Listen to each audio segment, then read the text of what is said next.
fine-tuning it, personally going down to the centers, trying it out a few times.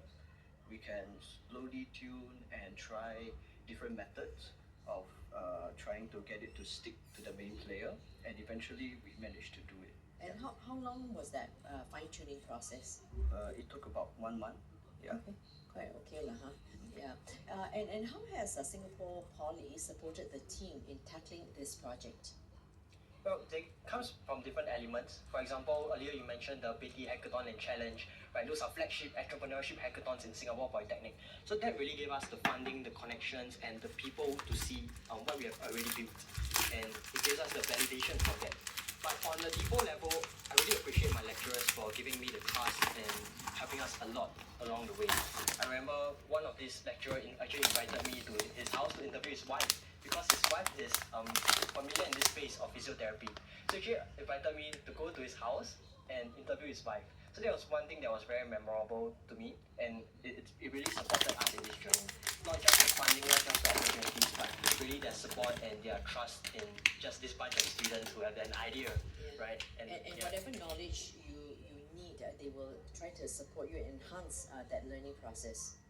Correct. They're like a catalyst to what we are. They have made a very big impact in what Rehabify is today. They might not know it, but they have really made a dent in Rehabify today. And so because of that, right, what have you learned about the real physiotherapy and mobility challenges seniors face in Singapore? Well, we did a lot of research when it comes to physiotherapy and all that whatnot.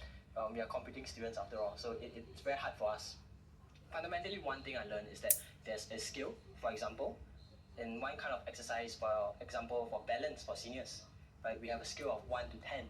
Right, 1 is that you're really fit. 10 is unfortunately you're terminally ill, and 7 is probably like you're just about there and you just need some support. Right, so those are some things that I learned throughout the way, and some needs helper to help them. Yes. Right, and some needs their sons and daughters to help them. But very interestingly, when one story that I heard before was that actually my children, they are overseas, so no one is here to take care of me. Right, so those are some mobility challenges that really impacted us in the way we design our stuff as well. Right, and many seniors may feel intimidated by technology, right? So what design choices did you make to ensure Rehabify feels fun, accessible, and non-clinical for them?